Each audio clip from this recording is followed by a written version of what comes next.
First unit లో చెప్పాం, స్వీకర్త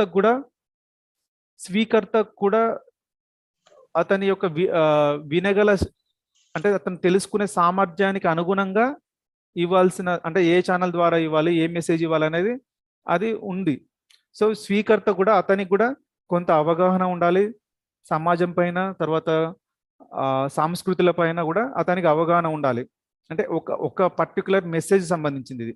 కొందరికి ఆ అండర్ లెవెల్ ఉంటే వాళ్ళకి సంబంధించిన విధానంలోనే సమాచారాన్ని ఇవ్వాల్సిన అవసరం ఉంటుంది. Next Shannon and Weaver model.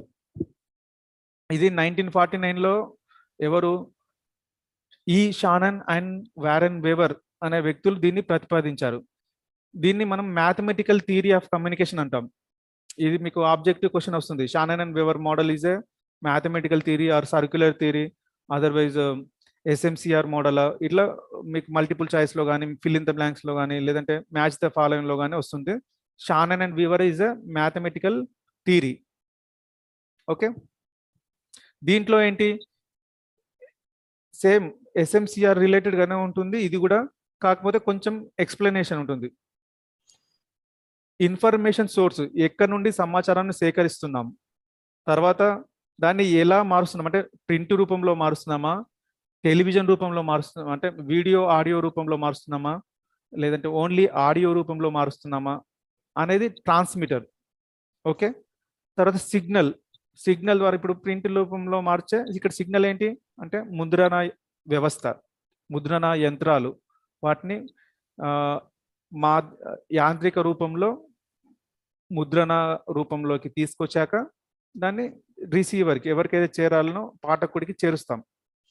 అలా ఛానల్ ఫర్ ఎగ్జాంపుల్, అలాగే రేడియో అయితే, టెలివిజన్ అవుతాయి.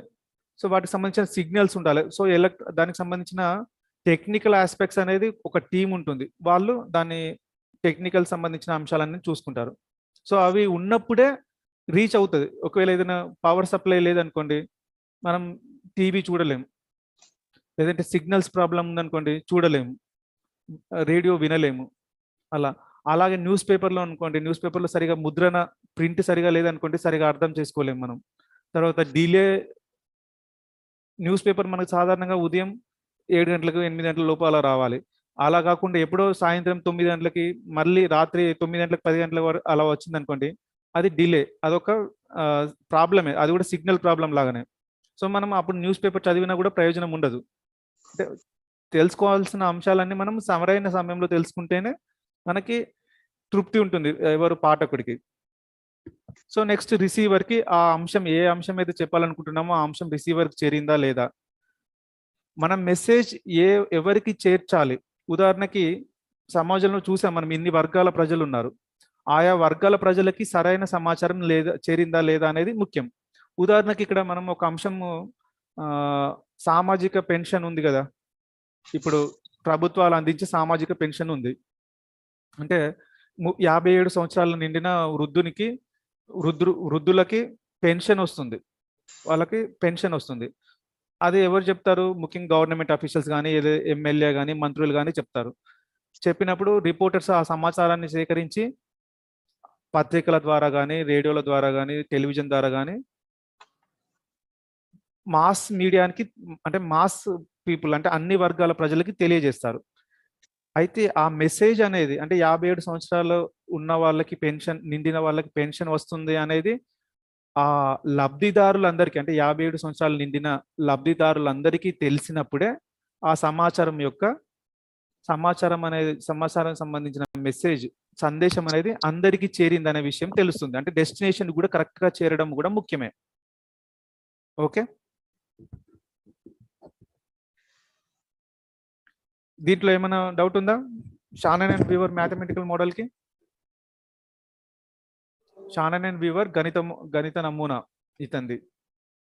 ఓకే, లాస్వెల్ మోడల్ ఉంది.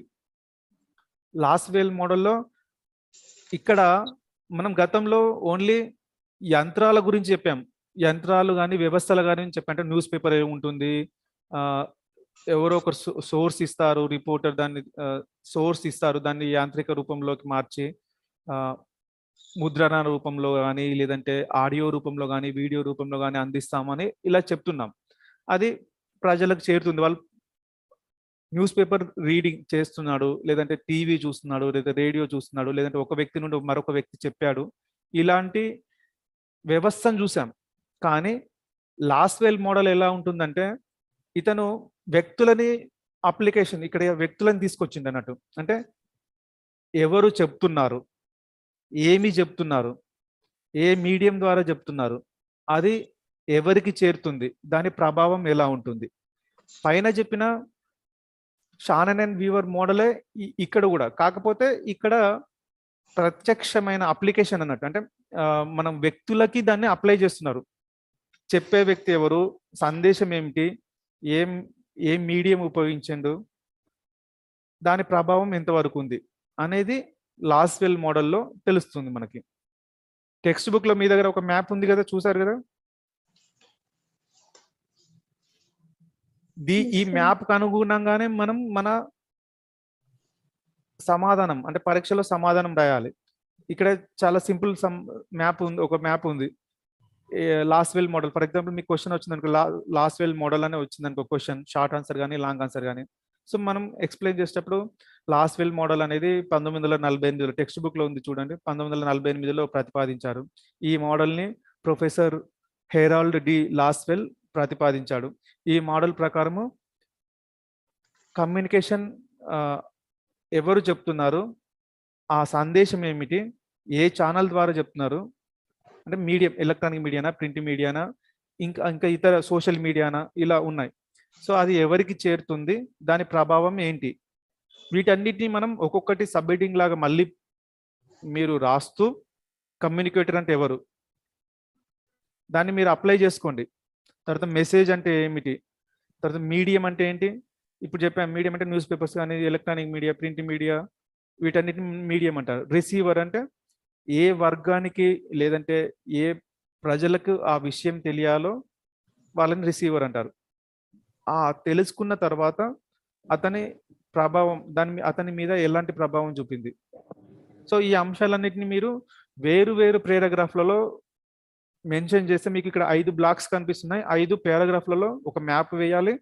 5 బ్లాక్స్ లో చూస్తే మీకు టెక్స్ట్ బుక్ లో చిన్నగా ఒక పారాగ్రాఫ్ 2 పారాగ్రాఫ్స్ మాత్రమే కనిపిస్తున్నాయి. కానీ మీరు రాసేటప్పుడు వీటిని చిన్న చిన్నగా ఒక్కొక్క 3-4 సెంటెన్స్లకు ఒక్కొక్క పారాగ్రాఫ్ లాగా ఉపయోగించి రాయాల్సి ఉంటుంది. అప్పుడే అది అంటే ఎగ్జామినర్కి ఈజీగా అర్థమవుతుంది. అంటే విద్యార్థి కరెక్ట్గా రాశాడా లేదా అనేది ఊరికే చూడగానే తెలిసిపోతుంది. చివరిది ఆస్గుడ్ అండ్ స్క్రామ్ మోడల్.